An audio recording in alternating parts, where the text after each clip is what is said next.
Hello everybody and welcome back. So I've shuffled these cards before and I have taken a look at all of them, and honestly as soon as I flipped them over the energy shifted, and I think this is, today at least, this is one of those spreads that just, it sits heavy in your chest like something's been building for a while. And this reading for you is the moment that you stop to finally pretend that everything is fine. So, the theme that's coming through here is reclaiming control over your life when everything feels out of your hands. So, this reading is for you if you've been living in limbo, trying to keep it all together on the surface, being calm, rational, composed, but underneath you're exhausted, and something inside of you is quietly whispering, I can't keep doing this. So yeah, this is that kind of reading today. So now we'll go through each card one by one and then do a full wrap up for you of how all three cards tie in together. So card number one is our challenger card, and this is the King of Swords today. So this king here, he's sharp, he's disciplined, he knows how to get stuff done. He's the part of you that's been kind of holding everything together, and honestly, probably for way too long. You know, you've been rationalizing everything in your life. You've been making smart choices, no doubt, and you haven't been letting emotions get the better of you. But here's the thing, he is showing up as your challenge. And this tells me that this mental control that you have, this kind of over reliance on logic, it's actually kind of getting in the way for you. Like maybe you're so in your head right now that you're cutting yourself off from what you really feel. And you might be convincing yourself to stay in situations that are no longer right for you just because they make sense on paper. And it's not that your mind is wrong. You know, your intelligence, it's a gift. But when it becomes your only compass, you stop listening to your body, your heart, and your gut. And this king can be cold, detached, he can be emotionally distant, even from himself.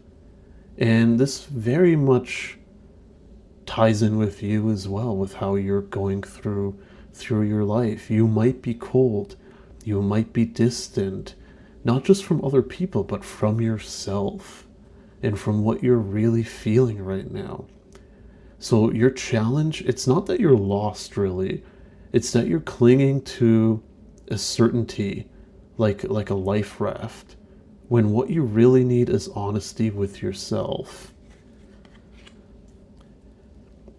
So our second card is our mirror card, and this is the Hanged Man. And this card is where you are right now. And honestly, this card shows up when life kind of puts you on pause.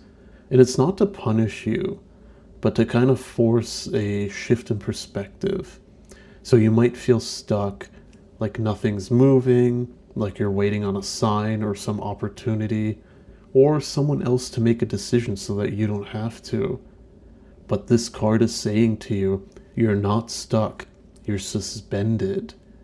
And while you're hanging here, you're being asked to see things differently. And there's something you've been trying to push through with logic or control, and it's just not working for you.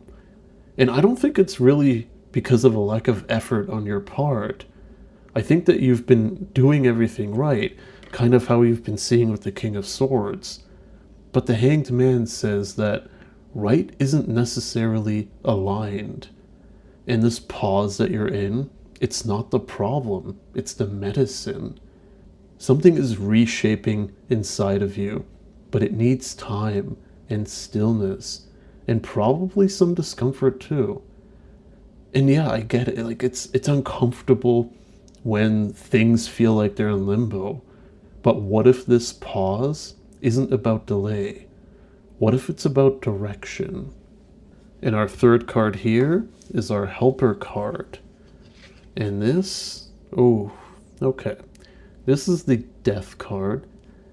And I know some of you who might be newer to tarot, you see this card and it terrifies you.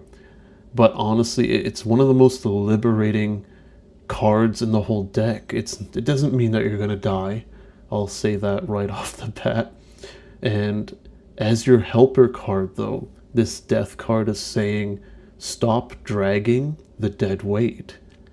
There's something in your life, like an identity, a role, maybe even a relationship or a belief that's already expired. You know it, you feel it, but you've still been trying to manage it, to maintain it.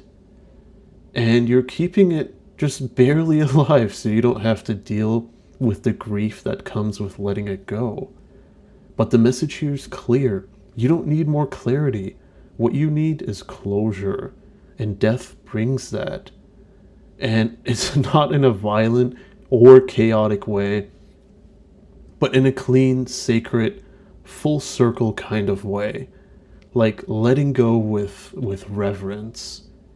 So when you release what's no longer alive for you, that's when space opens up. That's when new energy can move in. So instead of asking, what should I do next? Ask, what can I finally put down to make room for new energy? What are you carrying right now that's quietly breaking your back? So let's put all of this together, because I'll be honest, these cards are writing you a new story today. You've been living from the neck up, and that's what the King of Swords is telling us. You're trying to think your way through something that's emotional, spiritual, or existential. You're trying to hold it together with logic when your heart's been whispering, this isn't it anymore. And right now, life has you in this kind of suspended state, which the Hanged Man tells us. It might feel like you're stuck, but you're actually being invited to surrender the old lens, to stop trying to force the next move, and instead ask yourself, what am I being shown right now that I couldn't see before? And finally, death is here to help you do the hardest and bravest thing, and that's just to let go. Let go of that thing that used to make sense, the plan that served its purpose, the version of you that kept everything tidy, but also kind of kept everything small. This isn't a moment, it's a threshold. A chance to stop clinging to a life that feels almost right, and walk into one that feels real. So maybe the question isn't, what should I do? Maybe it's, what am I ready to stop pretending that I want? And that's where this reading really leads to. That's where your power is. It's not in planning, not in waiting, but it's in releasing. And when you do that, everything starts to move again. Not because you forced it, but because you finally let go.